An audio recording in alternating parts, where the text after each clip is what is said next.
There's a thought you avoid, a cold suspicion that assails you in moments of absolute silence. I'm talking about that doubt that your life doesn't truly belong to you. You were trained to love your chains, calling them destiny, and taught to venerate the architecture of this world as if it were sacred. But your intuition knows the difference between a marriage and a cell. That deep fatigue you feel isn't physical exhaustion.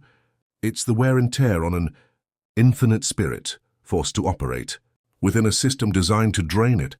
Someone has been feeding off your obedience for millennia, hiding their face behind the official story, a story that, like almost all official things, is a lie.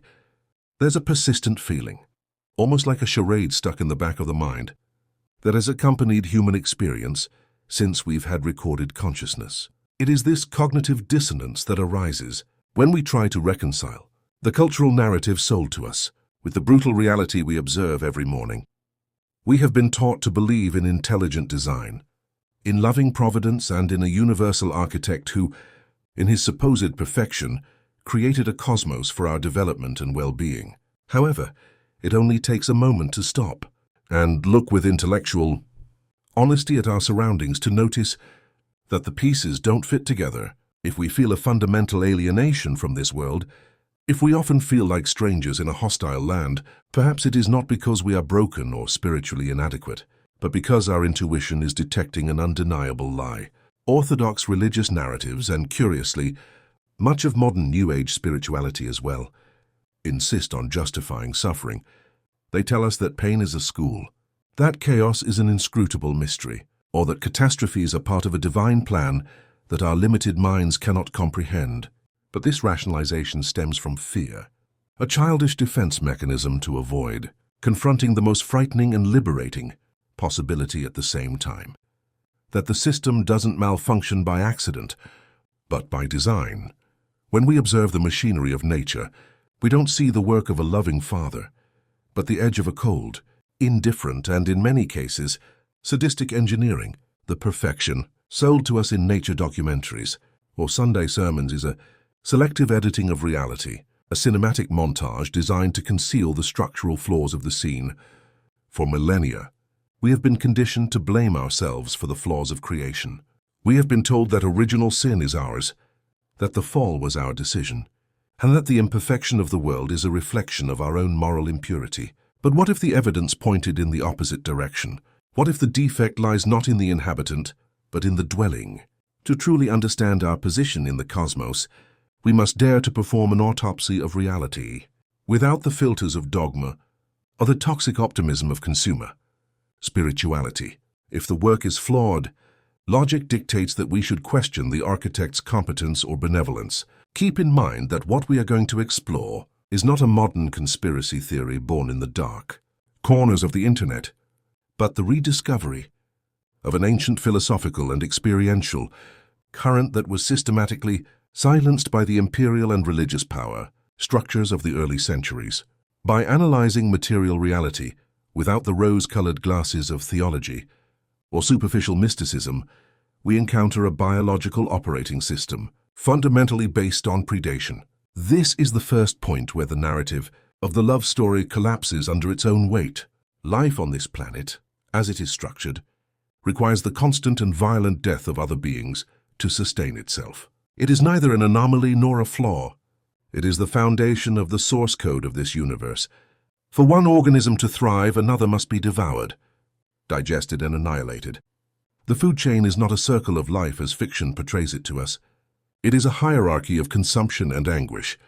If a human engineer designed a machine that ran by burning its own occupants as fuel, we would call him a psychopath or incompetent. But when this dynamic is observed on a planetary scale, we are asked to worship it as divine wisdom. The ancient Gnostics, those intellectuals and mystics from Alexandria and Syria who wrote texts such as the Gospel of Philip or the Apocryphon of John, did not see nature as a temple, but as a trap. They observed biology and saw an inefficient and cruel recycling system. Disease, for example, does not discriminate between the just and the unjust, between the young and the old. A virus or parasite is a work of biological engineering as complex as the human eye, specifically designed to invade, hijack, and destroy. If we accept that there is a creator responsible for all that is visible, we must accept that this creator dedicated the same care to designing the smile of a being as to designing the disease that consumes it. One cannot attribute beauty to divinity and horror to chance. If the design is intelligent, the responsibility is total. Silence is the second great proof in this analysis. Throughout human history, in the face of the greatest atrocities, genocides and natural catastrophes, heaven's response has been an absolute and deafening silence. Orthodox theology has spent centuries developing elaborate excuses to justify why a supposedly omnipotent and all-loving God allows the extreme suffering of the innocent. They say it's because of human freedom. But that doesn't explain why tectonic plates shift to sweep away entire cities, or why tsunamis exist. There is no freedom in an earthquake. The lack of divine intervention in the face of futile suffering does not suggest a mysterious plan, but a structural indifference or an inability to act. Here we arrive at the logical argument that the philosophers of antiquity put forward with a clarity that we have lost today. It is Epicurus's trilemma applied to agnostic cosmology. If the creator of this world is omnipotent, he could end suffering. If you are omniscient, you would want to end suffering. Given that suffering exists and is the norm of the biological system, the creator cannot be simultaneously all-powerful and all-good. Either he wants to stop the horror and cannot, which makes him weak, or he can stop it and does not want to, which makes him malevolent, or he neither can nor wants to. The historically agnostic conclusion was radical, but coherent. The entity that designed matter, the laws of physics, and predatory biology is not the supreme source, not the transcendent God of light and infinite goodness. It is an inferior craftsman, a blind architect. This concept may seem terrifying at first, because it deprives us of the protective paternal figure in heaven, but it is also profoundly validating. If you have ever felt that this world is inherently unfair, that the rules of the game are rigged, and that suffering is teaching you nothing more than fear, your intuition was right. This feeling of failure in reality is not an error in your perception. It is your consciousness coming from a different place than this one, recognizing the bars of the prison. You don't belong to this system of consumption and death, and that's why you feel repulsed by it. The existential depression that many feel is not necessarily a pathology, but a lucid response to an irrational environment. If we accept the premise that this cruel system was not a miscalculation, but a deliberate engineering decision, we are faced with an inevitable and chilling question. Who would have the power to create such a vast and complex physical world, but the arrogance or malice to do so under these conditions of scarcity and suffering? We are not talking about abstract forces, but about a specific intelligence, which has been confused with and worshipped by many names throughout the centuries. We are talking about the administrator of this reality, a figure that history has tried to hide, merging it with the true absolute God. To reclaim our sovereignty, we must separate these two figures and understand who truly sits on the throne of this material world. The central confusion that dominates Western spirituality and much of global culture lies in the mistaken identification of two completely distinct entities. We have mixed into a single figure the true God, that ineffable source of light, silence, and fullness, which the Gnostics called the absolute or unknown Father, with the material creator, the architect of this physical universe. This forced fusion has created a religious schizophrenia, where one worships a being who claims to be loving, but who acts with tribal brutality. The hidden history, the one found in the Nag Hammadi texts and in the refutations of the early church fathers against the heroes, reveals to us that the God who appears in the first pages of the Bible, the artificer of this world, is not the supreme source of existence, but a cosmic administrator of inferior rank, an entity that the ancients called the demiurge. If we set aside reverential fear and analyze the foundational sacred texts, such as Genesis or Exodus, not as devotional literature, but as psychological profiles, the image that emerges is unsettling. We encounter an entity that walks through the garden searching for Adam, because it does not know where he is, which denotes a lack of omniscience. We see a being who shudders at having created man, implying that he makes mistakes and does not possess a perfect presence. We observe a God who demands blood sacrifices, who orders genocides against neighboring peoples to favor his chosen tribe, and who establishes meticulous laws about diet and hygiene. These are not the characteristics of an infinite consciousness encompassing the totality of the cosmos. These are the traces of a local ruler, insecure, temperamental, and obsessed with controlling and micromanaging his subjects. The logical breaking point, the one that Gnostic philosophers like Valentinus or Marcion acutely highlighted, is the concept of zeal. In the scriptures, the Creator explicitly defines himself as a jealous God who does not tolerate the worship of other idols. Herein lies the fundamental contradiction. An absolute, unique, and all-encompassing God cannot, by definition, feel jealousy, because nothing exists outside of him. For jealousy to exist, there must be another, a real or imagined competence that threatens the position of the zealous one. If the Creator of this world is zealous, it is because deep down in his own nature, he knows that he is not the supreme God. He knows that above him, there exists a superior reality, the pleroma, the fullness of light from which he is separated and from which he tries to hide. His creatures, this entity, which texts such as the Apocryphon of John call Yaldabaoth, the son of chaos, or Samael, the blind god, suffers from a delusion of cosmic grandeur. Finding himself alone amidst the matter he has shaped, he arrogantly declares, "I am God, and there is no other besides me." To the Gnostic ear, this statement is not a declaration of truth, but a cry of insecurity. It is the prisoner shouting to the prisoners that there is nothing beyond the prison walls to prevent them from trying to escape. The tragedy of organized religion is that it has taken this flawed administrator, this inflated cosmic ego, and forced humanity to worship it as if it were the source of unconditional love. We are directing our prayers to the architect of our prison, begging for mercy from the very being who designed the bars. The inversion is total. What culture calls God is, in Gnostic terms, the great obstacle to achieving divinity. By worshipping the demiurge, we validate the system of power, fear, and reward that governs this world. We feed the machine. True spirituality, agnosis, begins when we realize that the God of this world is an impostor. He is not necessarily a demon in the caricatured sense of absolute evil, but a severe bureaucrat, an ignorant craftsman of the higher light who sincerely believes that his imperfect order is the best that exists. His power lies in our ignorance. While we believe he is at the top of the pyramid, we remain trapped in his game of laws, guilt, and punishment. But this administrator does not work alone. A prison system of such magnitude, designed to contain sparks of eternal spirit within mortal bodies, requires a vast control structure. A hierarchy of invisible prisoners who ensure that no one remembers their true home. We speak of the archons. The word archon does not have a dark, mystical connotation per se. It simply means ruler or authority in Greek. However, in the context of our existence, these rulers are not human kings or presidents, but the invisible powers that administer the laws of physics, destiny, and the human psyche. We should not necessarily imagine them as mythological monsters, but as ordering principles, cold and mechanical intelligences that ensure the system remains closed and that no consciousness escapes the human psyche. Paul of Tarsus, who possessed a Gnostic knowledge often ignored by the modern church, referred to them as the principalities, powers, and rulers of the shadows of this age.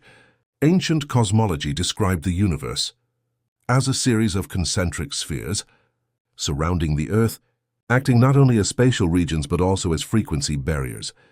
Each of these spheres is guarded by an archon and corresponds to the 7 classical planets of traditional astrology. The soul's journey to incarnation is described as a descent through these spheres, where at each step the spirit is clothed in a cloak of density, progressively forgetting its divine origin. Passing through the sphere of Mars, it acquires aggression. Passing through that of Venus, sexual desire. Through Jupiter's influence lies the ambition for power. Upon arriving on Earth, the human being is an onion of astral influences that stifle the central spark. These layers are not gifts, they are shackles. What we call our personality or our character is to a large extent the prison uniform that the archons made for us, upon entering their domain. One of the Archon's most sophisticated control mechanisms is the invention of linear time and what the Greeks called hymarmene, universal destiny.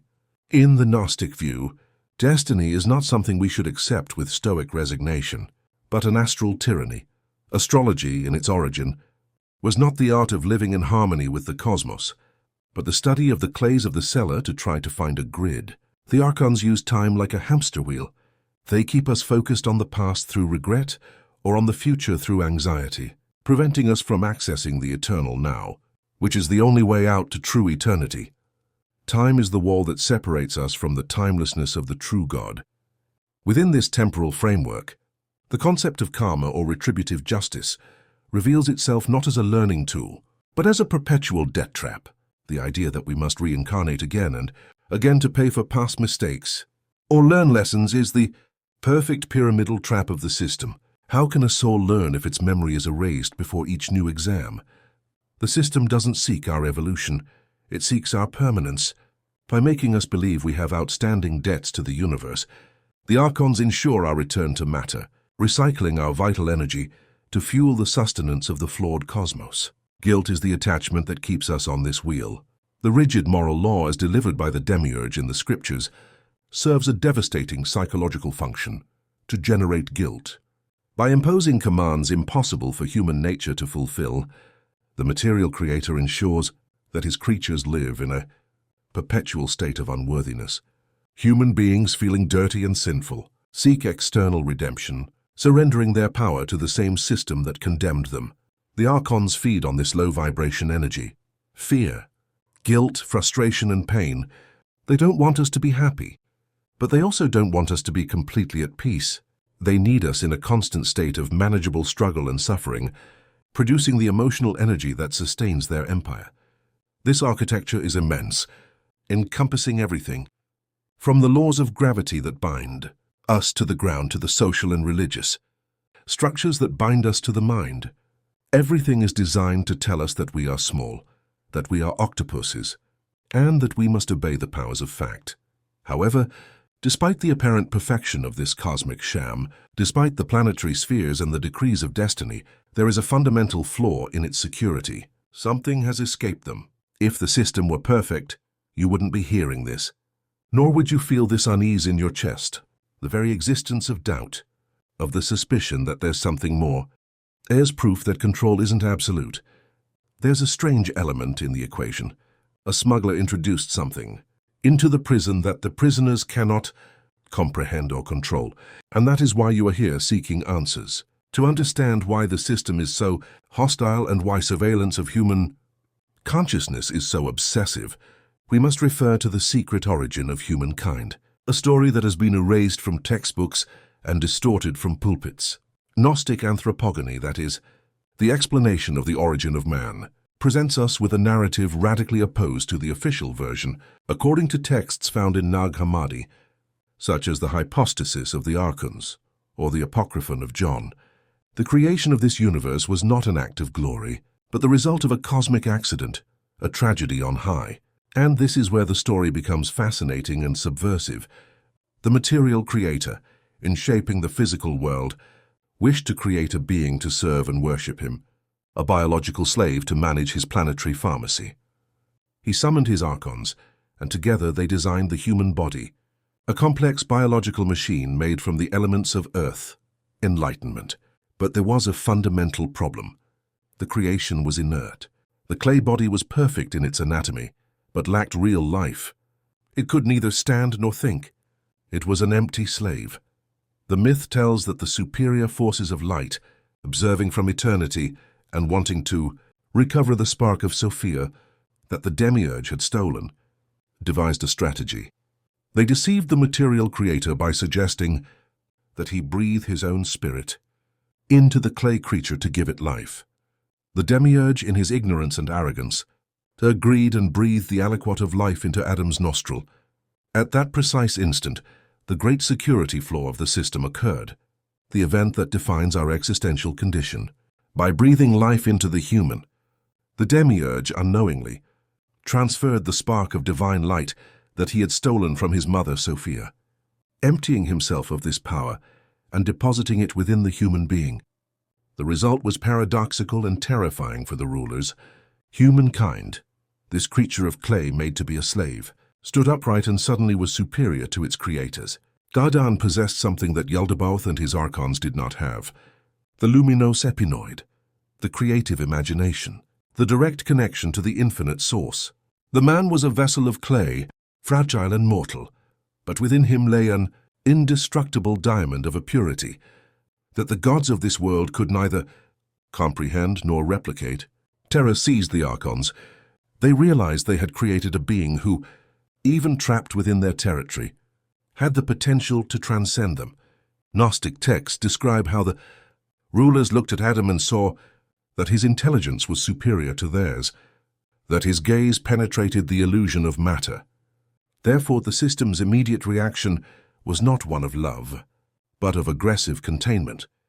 They decided to cast the human down into the densest part of matter and, above all, induce a deep sleep upon Adam's consciousness. This dream, spoken of in Genesis, was not a restorative feast. It was an operation of metaphysical hypnosis, a blurring of memory so that the spiritual giant would forget his origin and believe he was simply a man of flesh and blood. This is the fundamental reason for the prisoner's fear.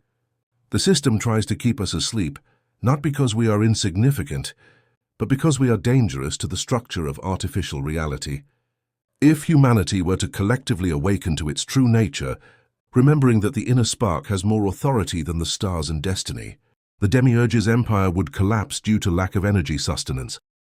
We are reality generators trapped in a simulation that uses us as batteries. Every time a human being seeks the truth, they are not simply learning, they are reclaiming stolen territory. The spiritual quest, from this perspective, is not a passing phase. It is an act of war against imposed amnesia.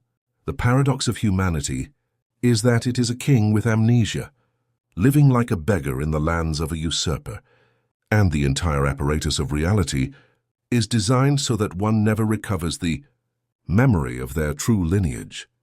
The ancient Greeks spoke of the river Lethe, whose waters spirits drank before reincarnating, to restore all the memories of their previous existence. In Gnostic and psychological terms, this process is the trauma of birth into matter.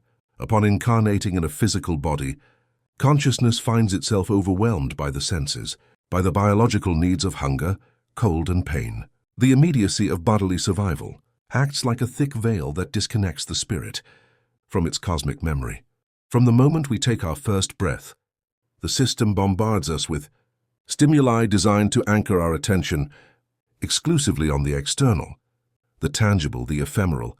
Human society, as it is structured, is not a neutral environment. It is an extension of the Archon's will to perpetuate the dream. As we grow, education, culture, and social norms reinforce this mistaken identification.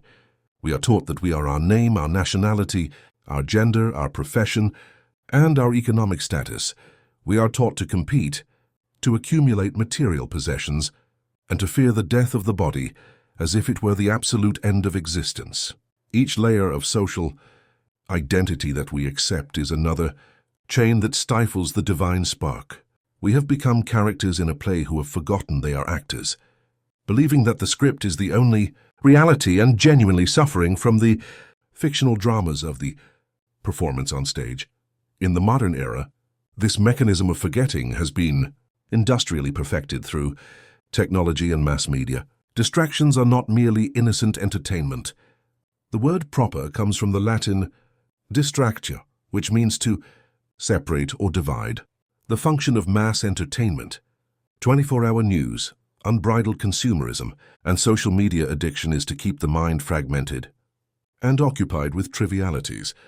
The system needs our attention to always be focused outward, reacting emotionally to manufactured stimuli, fear of the new crisis, anger at political conflict, desire for the new product, shame at other people's lives. While the mind is agitated and focusing its energy on the screen, it cannot look inward. Silence and introspection are the greatest enemies of control, and that is why the modern world has declared war on silence, filling every empty space with noise, notifications, and artificial urgencies. Perhaps the most prevalent trap of the forgetting mechanism is false spirituality. The Archons are cunning. They know that some humans have a restlessness that cannot be satisfied with materialism. For them, they have created religions and spiritual ideologies that function as dead ends. Any belief system that tells you salvation comes from outside, that you must wait for a messiah, a galactic federation, a politician, or a guru to rescue you is part of the trap. These narratives use average truths.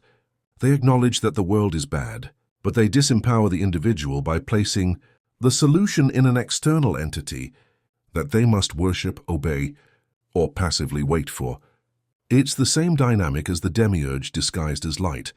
True Gnostic spirituality is dangerous because it eliminates the intermediary. It doesn't ask for blind faith, it asks for direct knowledge.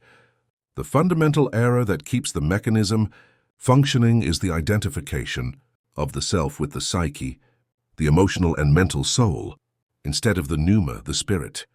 We believe that we are our thoughts and our emotions, but from a Gnostic perspective, both the rational mind and the emotional body are part of the suit designed by the Archons. Obsessive thoughts, irrational fears, and compulsive desires are sometimes energetic parasites, programs running on our biological hardware. The real you is the silent observer behind the thought, the presence that is aware that it is thinking.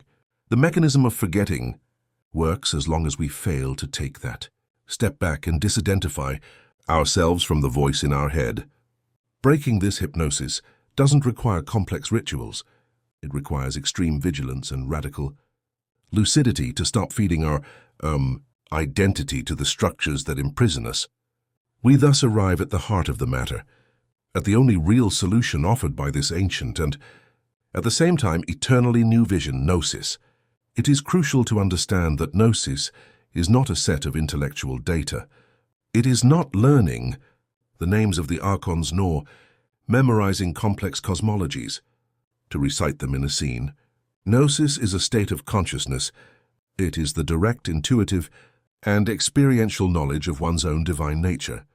It is the moment of realization, the instant when the prisoner looks at the walls of his cell and understands, with visceral certainty, that he does not belong there, and that the guards of Gnosis are not guards either.